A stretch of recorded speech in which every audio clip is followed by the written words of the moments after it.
Metro Talk. My name is Tim Albright. I'm in for the Vacationing Kent Shuffle. With us this week is the publisher of The Telegraph, Mr. Jim Schrader. How are you? Hi, Tim. Welcome. Thank you, sir. And also one of the editors of the Post-Dispatch, Mr. Pat Gowan. How are you, sir? Fine, Tim. Gentlemen, the state of Illinois has set aside $10 million to help out about 60,000 people keep cool during the heat wave. And not that this is any news, but the heat wave continues even today and tomorrow.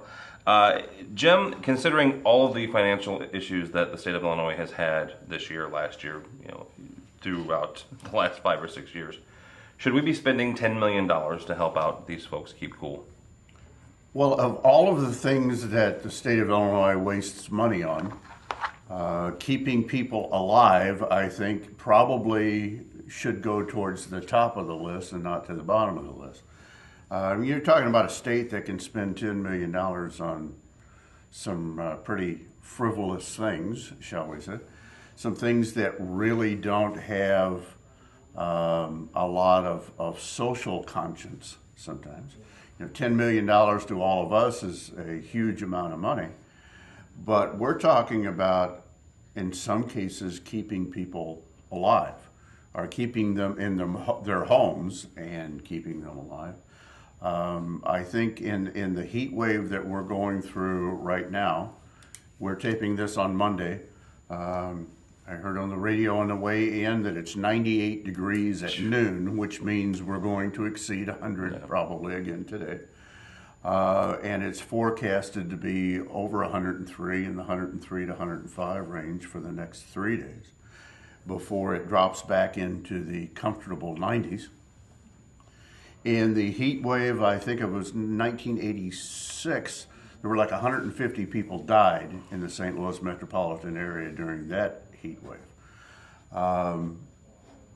So it's not something that you're talking about people dying of heat as a joke. You're talking about usually elderly. You're talking about people that are sick and infirmed. They can't do better for themselves. In many cases, these are very low-income people that are also afraid to leave their homes. They're afraid to go to a shelter or go to stay with neighbors, afraid somebody will break in and steal what little they still have. I think when you're talking about historic heat levels, which we're talking about in most of Illinois, they've had 100-degree days in Chicago, for heaven's sakes. If the state's going to set aside $10 million for something, keeping people alive is not a bad thing to spend the money on. Pat, should the state of Illinois, like Jim said, spend the $10 million to keep these folks alive, or is it? This was a program Illinois had already. It was curtailed because the feds stopped funding it at the same levels as before. It's a natural disaster. I don't know if we'd question this if this were aid for people who'd been hit by a tornado or had been in a really serious flood. I mean, this is disastrous. And in fact, the difference with the flood is floods seldom kill people, and the difference with the tornado is it's not preventive. You can't really spend money to prevent people from getting killed in the tornado very well, sirens and such, but for the most part, you provide relief after the fact. This is a chance to get ahead of it and really save people's lives. This is for the elderly, it's for the poor, it's for people whose household incomes are not more than 50% above the poverty line. That's about $33,500 for a family of 4 before you qualify to apply for it. By the way, you can still apply for it, I think, through July 27th. There's a deadline for that. So I'm sure people who watch this probably have access to the web and can find out for those who don't. But it seems like a perfectly reasonable thing. And in the grand scheme of a state budget of $33 billion for an operating fund, saving lives with $10 million doesn't seem like very much. My power bill this month was about double. I thought you were going to say it was about $10 million. Yeah, it was about $10 million. So we're talking about, and I don't keep my house at 68 degrees. I'm one of those that's 73, 74, something like that. But when it's 103 or 102, the air conditioner is just spinning constantly. Well, that changes how I budget my month out a little bit too. But thankfully, I have the wherewithal to make that up. When you're talking about people that are on fixed incomes and fixed incomes that are very low fixed incomes, trying to figure out how to cover a power bill that is double what they're used to. It's not just a matter of, suck it up and go ahead and write the check to the power company. They can't. They can't. So we're back to, do I eat? Do I take my medicine, or do I pay my power bill? Which is why so often we hear these stories of people responding, finding someone that has passed on during the heat. Their body temperature is, 101, and they had an air conditioner in the window and they didn't turn it on. Well, they didn't turn it on because they couldn't pay the power bill. Well, that raises another question, Jim, is you both have said that this is more for the elderly and for the poor. A lot of times, most of the fatalities we hear of are those who are in fixed incomes and are the elderly. Is part of this money, or should the state allocate more money to educate the elderly to say, look, this money is here for you. Please turn on your air to save your own life. Well, I think that's something that has been occurring. That I will say, the Post-Dispatch has. We have, the radio stations and TV stations in St. Louis have, and I suspect similar things are going on around the state, saying, Ameren cannot turn off your power in a heat emergency, which they cannot by law, or Ameren or ComEd or whatever the power company. They cannot turn off your power. There are agencies out there to help. There is the United Way that will force you through, or will guide you through some of these steps by calling 211. I think there is a concerted effort to educate people. The $10 million, as Pat says, in the grand scheme of things, is not much money. No. But if, how would we feel if the Telegraph and the Post-Dispatch were reporting, 3 or 5 heat-related deaths a day because the state or some government agency or some nonprofit agency didn't step forward and say, we're going to keep you from dying. You shouldn't have to make the choice of taking your medicine or having air conditioning. The St. Louis County Economic Council has hired a convicted felon to, I'm sorry, I can't read this with a straight face. Hired a convicted felon to run to be as its vice president of real estate and community development. It almost sounds like a fake title given on The Sopranos. However, St. Louis County Prosecutor Bob McCullough says that Dean Burns should not have been hired for the job. Pat, did the Economic Council make the right move in hiring a convicted felon? With the risk of making you laugh louder, you realize this guy was in that very job. Oh, Lord. Was in that very job when he was forced out in 1999 for diverting about $30,000 in federal money to a private business. Now, the crime occurred before he was in this job. It was discovered while he was in this job. They forced him out of the same job once before. The feds sued him for a whole lot more than the $30,000 and eventually settled that suit. He served a night in jail and got probation and a fine and was ordered to pay restitution.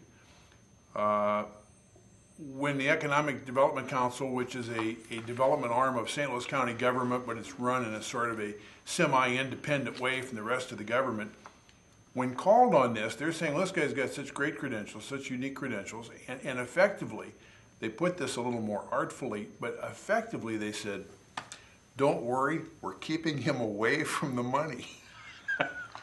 Yeah. At the risk of overkill, I don't know, this is kind of like Jerry Sandusky getting out, and Penn State hires him back and says, but don't worry, we're keeping him away from the children. Is it really worth taking that kind of risk? You've got to hire a guy in whom there are enough concerns that you have to make the promise that you can't let him near the money. Is there no one else qualified for this almost $128,000 a year job to do this kind of work that maybe you could trust with money if you had to? This guy may be completely reformed. He may be a good guy now. I do believe in second chances. I believe in redemption, but this is pretty amazing to me. And apparently it was amazing to Bob McCullough, the St. Louis County prosecutor, who fairly openly expressed his exasperation, even though there's really nothing he can do about it. So let's think about it. The former duties of this office required this individual to have access to handle money. Now they give him. I don't know that that's true. You know, the money he allegedly stole. No, I understand. It wasn't the county's. Right, Okay. but it wasn't the county's money. But still, you know, There was there's money control somewhere, of the monies somewhere. So now, through the inimitable wisdom of the Economic Council, we're going to put him back in this job for which he was removed, but we're going to hire somebody else to watch over the money. So now we've got a guy who can't fulfill his full duties that like he used to. We have to add somebody on or rearrange duties so that they can watch the money. But so this guy won't have access to it, but that's all okay. I'm like Pat. We're running, you know, one of the highest unemployment rates in the nation's history for the last 50 years, and we can't find anybody other than a convicted felon to work for the St. Louis Economic Council. St. Louis County, excuse me.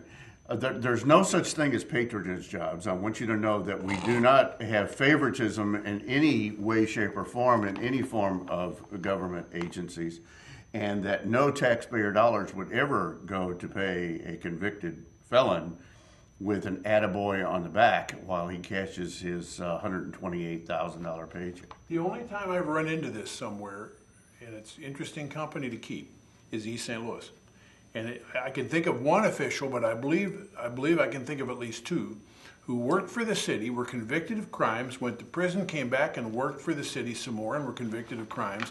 And I think there's one who went to prison again and came back and worked for the city some more. But talking about as Bill McClellan posted, the Church of the Second Chance, as he talks about it, let's think about the mayor of Washington, D.C., convicted felon Marion Barry, who comes out of prison.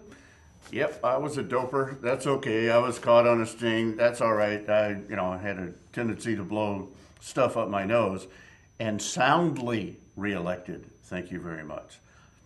Not uncommon. But at least the people made the choice. Right, and it wasn't their point. I'm not sure this fellow would be elected to that job if he had to run for it. I suspect Bob McCullough will be looking over this guy's shoulder. I think he'd probably better cross all the T's and dot all the I's. All right, they're putting up the graphics, so we're going to take a break. We'll be right back after this. Hello and welcome to the Lewis and Clark Minute. Today we're going to check out the music program with Dr. Teresa Crane. Have you always wanted to learn how to play the piano? Maybe you wanted to learn Beethoven's Für Elise.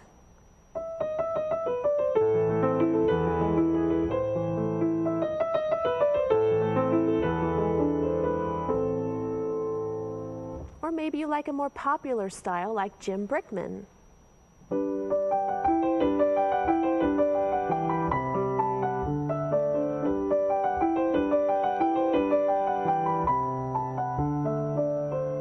Or maybe you like jazzy blues.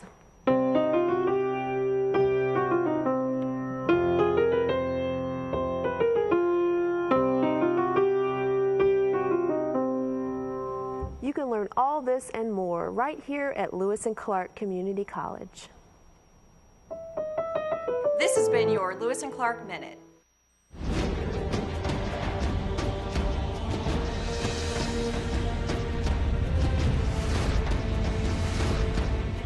When you open a book, you can explore new lands, make new friends, and discover new adventures. There are amazing possibilities when you open your mind to reading. Explore new worlds. Read. 60-inch screen, high definition. Football season is coming up. You can watch it right here. What do you think? I'll take it. Huh? Yeah, that's what I'm talking about.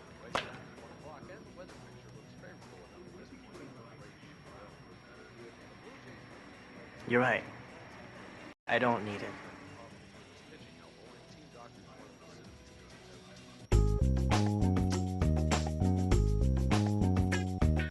Welcome back to Metro Talk. Gym activists want the Madison County Animal Control Facility to switch to a no-kill pound. Should they do that? Well, let me preface this by saying that I have 2 dogs, 3 cats, and a pond full of goldfish in my backyard. So Have the goldfish been neutered? the goldfish have Spayed not or been neutered, but somehow or another the frogs keep taking care of the population control in the pond in the backyard. But all of my cats and dogs have been spayed or neutered. So I'm not contributing to the population thereof. And all of my animals that I've ever had has been spayed or neutered. That said, it's a very emotional issue when you start talking about killing animals. In some cases, and here's the hedge that I want to take on here. Sometimes it's in the animal's best interest to be put down. And I'm sorry for those that are offended by that, but in the case of animals that have been terribly abused, it's either a long road back or they will never be the same. In many cases, they are diseased. In many cases, they may have lived a long life, and that's why they were dumped anyway, because the owners couldn't deal with it anymore. They may have kidney problems or bone problems, hip problems. So I'm not a fair one to ask about no-kill shelters, and I would love to just say no kill in any circumstances, but realistically sometimes that's not right. Now we come forth with the same question that we always have, is how do you pay for it? And if you try to pay for it out of animal registrations, I'm all for that, as long as we possibly can. A lot of people are reticent about registering their animals, unfortunately. If more people were more diligent about that, then the county would have more money to spend. 5A's, which is an operation here in the Alton area, subsists totally on donations, and they are a no-kill shelter. So there are those out there. My short answer would be yes, I'm in favor of a no-kill shelter. My long answer is sometimes that's not practical. That's fair. Pat, should the Madison County switch to a no-kill facility? Madison County picks up about 4,000 animals a year and kills about 3,000 of them. The animal rescue advocates who are seeking an ear with the county board to do it differently estimate that about 10% of the animals are not salvageable, either because they're ill, as Jim pointed out, or because they're too vicious to trust. The other 90% they'd like to save. I think the county ought to look at what they've got to say. They're talking about less red tape in transferring animals from the county to no-kill shelters, for example. They claim money could be saved. I think the county ought to hear them out, but I haven't seen plans with enough specificity to have much of an opinion, except that they deserve to have an ear. It's a tough problem. There's no good answer for an overpopulation of animals in a high, densely packed population of people. There's got to be a way to manage that, and unfortunately it involves the death of animals. Well, I have a pretty vicious Chihuahua with little man syndrome, so you may want to be careful about breaking into my house. All right, we're going to take a break, and we'll be right back after this. Hello and welcome to the Lewis and Clark Minute. Today we're going to check out the radio broadcasting program in WLCA with Mike Lemons. Have you ever listened to your favorite radio station or your favorite disc jockey and say, I could do that? Or maybe you're the type of person who says, I could never do something like that. Well, with the help of first-year mass comm student John, we're going to show you just how easy it is. Each voice intro starts with talking about the band that just played, and we add a station identifier. Next, you want to offer some information that may be of interest to your audience. And finally, tell the listeners what the next song is, who sings it, followed by another station identifier. John will do one live now. Silver Sun Pickup substitution on WLCA. The Big Pink released their debut album. It's called A Brief History of Love.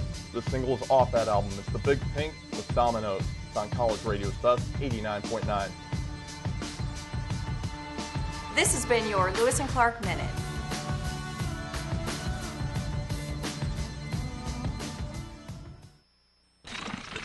What's that? I don't know. Something I kind of made. Ooh, what's it do? What do I do? Well, thanks for asking. I ring my bell and I like to dance. What do I do? Well, thanks for asking. Ow! Yeah, it still needs a little work. Anything's possible. Keep thinking. Get started on your own inventions or just play some games at inventnow.org. Sounds like you could use some Van Gogurt. It's fortified with arts-rich nutrients to improve your math and reading skills. Catch! Van Gogurt, thanks. So what's the deal with your ear? Always with the ear, huh? Feed your kids the arts. For 10 simple ways to learn how, visit AmericansForTheArts.org. Welcome back to Metro Talk. Pat, State Representative Derek Smith has been indicted, not convicted, indicted on bribery charges. He hasn't had his day in court. He hasn't been, taken through the legal process. But a legislative commission says that there is enough evidence to punish him. Should Congress, should the lawmakers take action against Representative Smith? Sure, they've got their own rules. Smith is a Democrat from Chicago. He's fairly new. He got trapped in an FBI sting, allegedly accepting a $7,000 bribe to help grease the skids for a $50,000 grant for a daycare. Ended up indicted. I think the trial's set for March, but there's no reason the House has to wait that long to see the evidence. A committee of the Illinois House recently reviewed his case and voted. They could vote for censure or reprimand or ouster from the chamber or nothing at all. In an 11-1 vote, the committee has recommended he be thrown out of the House of Representatives of the state of Illinois. And this presumably will come to a real vote of the House sometime before the election in November and maybe before the veto session comes along in the fall. The one vote against ousting him was a Democrat from Northern Illinois, a fellow partisan, who was not upholding what Smith allegedly did, but said there's an election coming up, it would be best left in the hands of the voters. Smith was indicted before the primary, leaving the Democrats in a prickly situation, and the Democratic leadership had recommended its members vote for him with the expectation that once nominated, that he would step down and that they would appoint someone to run in his stead. Well, he wouldn't step down. So now even his own party's gone after him. They've got their own rules. It's entirely possible that in March he'll be acquitted of the crime, but still thrown out of the House over the same issues. Think of the O.J. Simpson case where he was acquitted of murder, but the victims in a civil court did get a judgment against him, effectively a civil verdict of murder against him, forcing him to at least be on the hook to repay the families of people he allegedly killed. Or even Governor Blagojevich. I mean, he was impeached before his trial. He was impeached and thrown out before. Exactly. So, and this is rare. This would be the first member ejected from the Illinois House in over 100 years. Wow. But so he's running a unique company. But and as you functionally, point out, there's nothing wrong with this. Right. And as you point out, Tim, he has not had his day in court. Yeah. But Attorney General Lisa Madigan is saying, we need to move this thing along here. We've kind of been grinding things along here, and we owe it to his constituents to move along.